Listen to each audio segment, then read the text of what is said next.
The topic for today is 8085 addressing modes. Every instruction of a program has to operate on data, and the various methods of specifying data in instruction is called addressing mode. 8085 supports 5 addressing modes. In today's video, we are going to discuss these addressing modes with examples. Let us start. Welcome to our channel Engineering and Technology for You. If you are not subscribed, kindly subscribe and press the bell icon so that you get notifications for our future videos on this subject. The topic for today is 8085 addressing modes. Let us start with the introduction. As we have already said, every instruction in a program has to operate on data. So for instruction, data is important because the operation has to be performed on the data. Generally, the instructions are used to copy or transfer data from source to destination. The sources may be register, memory, or an input port, or 8-bit or 16-bit number which will be available immediately. The destination may also be register, memory, or output. The sources and destination of data are known as operands. So when we say operands, it is nothing but the various sources of data and the destinations of data. And the process of specifying the data to be operated on by the instruction is called addressing. The various method of specifying operands are called addressing modes. We have to understand the addressing modes in order to understand the meaning of different instruction. Then only you will be able to do the programming in assembly language. Then the types of addressing modes. 8085 supports 5 addressing modes. The immediate addressing mode, where the data will be immediately following the instruction. Then register addressing mode, where the data will be stored in the register. Then register indirect addressing mode. Here the register or register pair will have the address of the instruction. Then direct addressing mode. In this case, the instruction itself will have the address of the data. And the last is implied or implicit addressing, where there is no need to specify the address. It will be taken by the instruction itself. So let us first come to the first addressing mode, immediate addressing. So in this addressing mode, the operands or data specified within the instruction itself. So the operand will be either 8-bit or 16-bit. So here this is the format. We have the opcode and the operand. So this operand can be 8-bit or 16-bit. If it is 8-bit, the instruction will be 2 byte, and if the operand is 16-bit, the instruction will be 3 bytes. So let us take examples for this. First is MVI A05. So MVI A means move immediate accumulator 05. So 05 is the operand to be moved to accumulator. So this is a 2-byte instruction. We'll see in the simulator how it will be executed. Then next is LXI H2050. So here LXI means load extended immediate, and H will specify HL pair, and 2050, this is the 16-bit operand. So load HL register pair with 2050. So this is the immediate data again. So here 20 will go to H register and 50 will go to L register. Then the next instruction is ADI 44H. So here we are adding 44 hexadecimal with the contents of accumulator. So again Since this add immediate, so I is there, so it's a immediate addressing. So in any instruction, if you find I, it is immediate address. This is 8085 simulator software kit 1.0. On this side, we have different, all the instructions are given, and we can directly click the instruction. Now first I will take MVI A05. So immediately it will come to this side. So move immediate A05. So this is the immediate addressing mode. So when we run the instruction, now this is the run, we can run the instruction with the help of this. You can see here the address, starting address is 8000. So the 8000 will have the opcode of the instruction MVI. So the opcode is 3E, and then immediately we are giving the data 05. So when we execute this instruction, immediately A will be loaded with 05. As you can see here, this is the accumulator and the data loaded is 05. Then the next instruction we are going to see is the LXI-H. So LXI, I will just put H and 2050. So LXI-H 2050H. So when we execute this, so we'll get 21 50 20. So 21 is the opcode for LXI-H, and then 50 and 20, these are the, so first the lower byte will come and then next higher byte will be low. So when we execute this instruction, we immediately will get 20, that is the higher byte will go into the H register and 50 will go into the L register. You can see it here. So this is the immediate addressing mode. Then the register addressing mode. So in this addressing mode, the operands are in general purpose registers.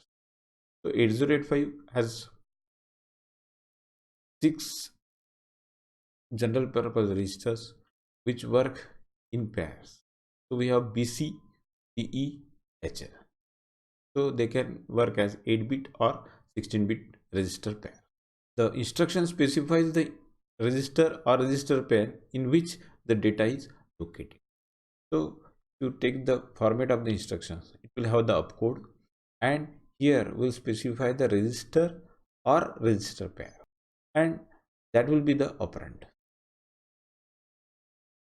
Say for example, first instruction move B comma C. So here the contents of C register are moved to B register. So here this is the source and this is the destination. So the contents of C register, they are copied to B register. C register will remain same. So this here the registers are involved, B and C. So data from one register is copied to another register. That's why the addressing mode is register addressing. Then the second instruction is add B.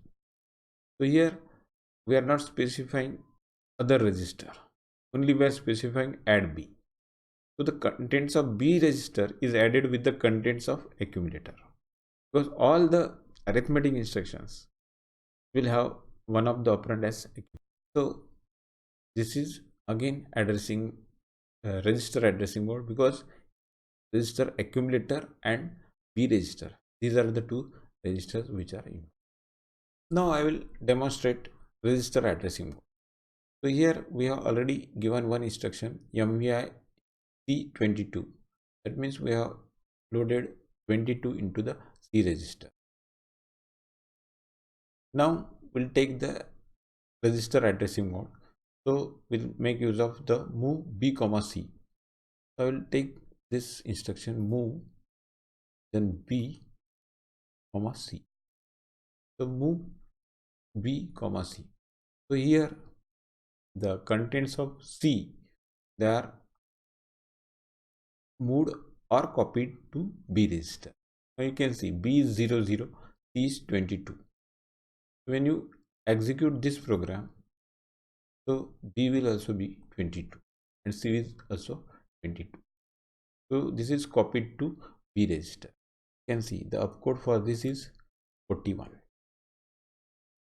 So it's a single byte instruction.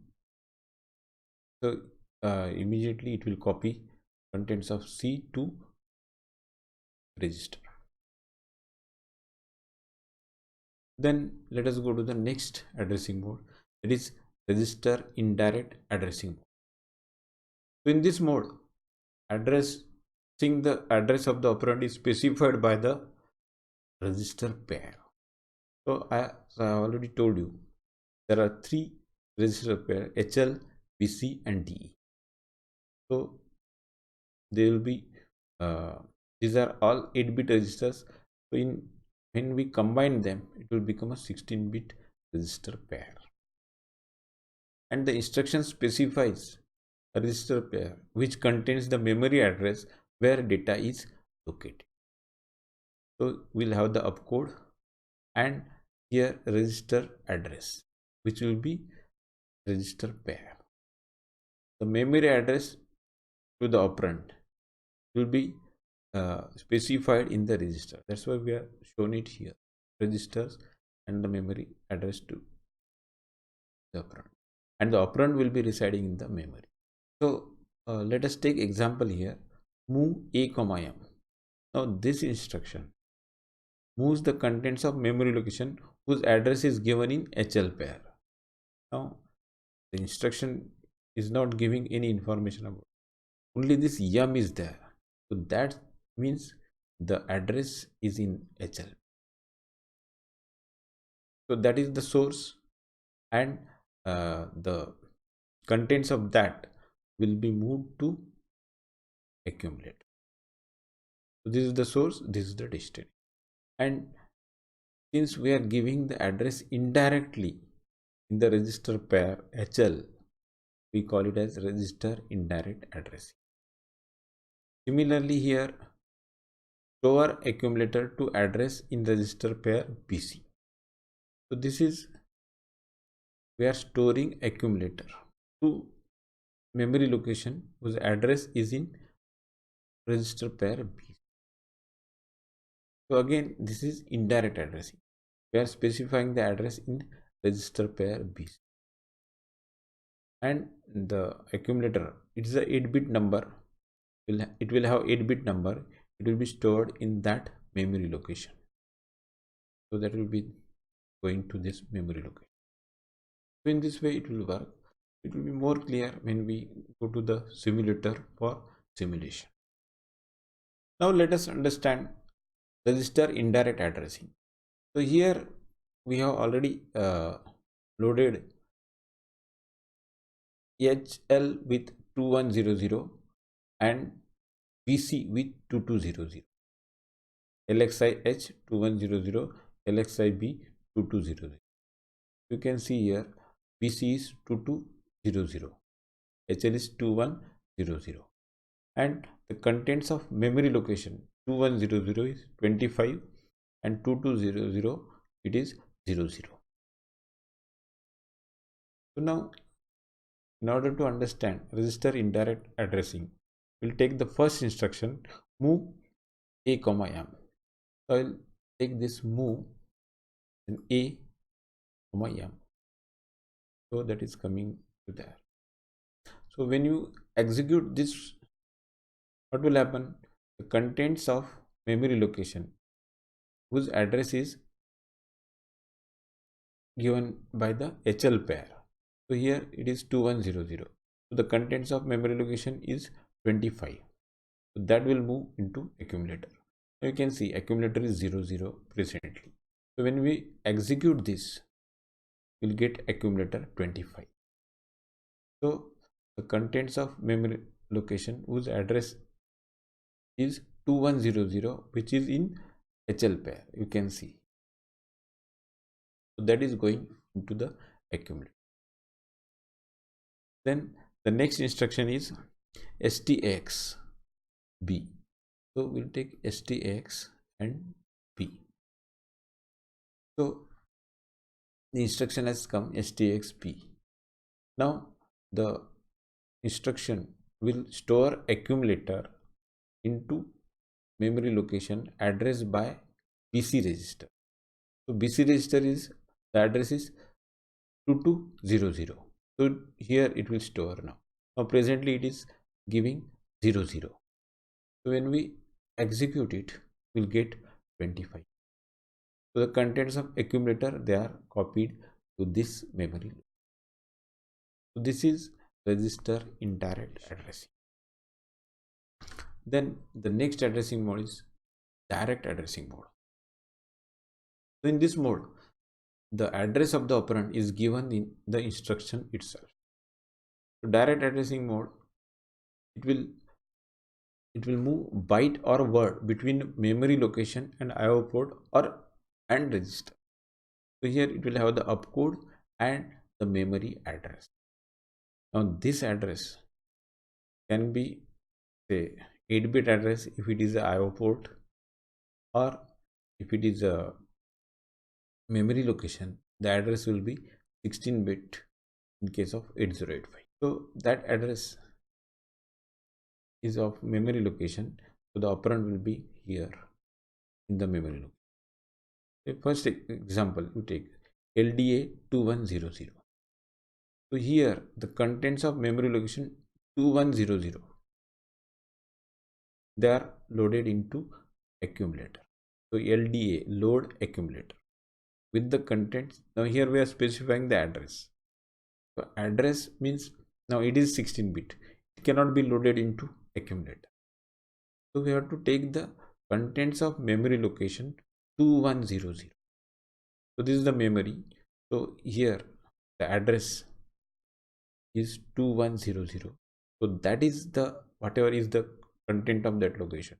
Suppose this content is 5, then 5 will go into the accumulator. This is how it will be. We are specifying the direct addressing. Then in the second instruction, in 01. So here 01 is the address of the port. So read data from port 01.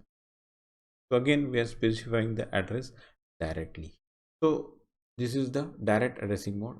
We'll again see how we can understand this with the help of the simulator. Now let us understand direct addressing.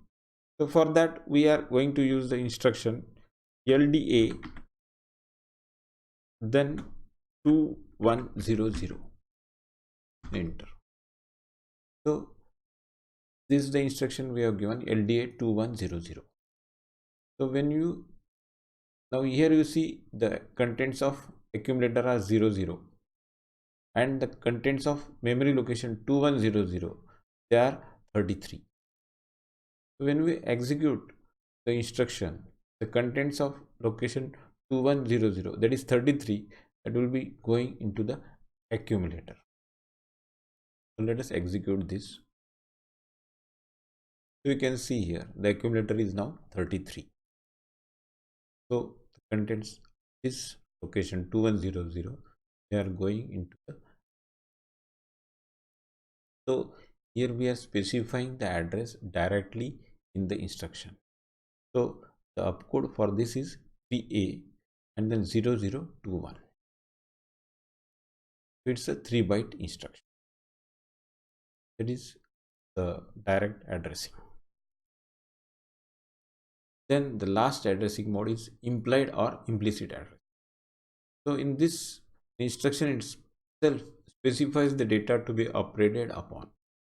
So generally these instructions work on the contents of accumulator and there is no need of address of the operand. That is the general case. So if you take the first instruction, complement accumulator. So this will complement the contents of. So if accumulator is having the data 55, it will complement it and will get AA. in hexadecimal. So this is just we are taking example, because if you take simple example, this complement will be of the binary number or hexadecimal number. So if you are putting 5 it is 0 1 0 1 0 1 0 1, complement that will be 1 0 1 0 1 0 1 0. So naturally 5 will change to AA. Then RAL, it is rotate accumulator left. So this is the rotation instruction which will rotate the accumulator by 1. And the last instruction is DAA, that is decimal adjust accumulator. So this will be done after the BCD addition to get the BCD result. So again we'll see these instructions, these two instructions in the simulator. Now let us understand the implicit addressing. So here we take the example CMA. So when we complement CMA means complement accumulator. So here we have already taken accumulator as 55, and when we complement it, it will become AA. So if you execute this, now you can see accumulator is AA. The opcode for this is 2F. So we need not specify the address. Here it is for the accumulator only. So the instruction itself gives the address. So that's why it is called as the implicit addressing. Then with this we come to the end of this video. If you have any queries, you can contact me on Facebook, Twitter, Gmail or Instagram. And if you like the video, press the like button, share with your friends and subscribe to our channel Engineering and Technology for You. And don't forget to press the bell icon to get notifications about our future. Then thanks for watching.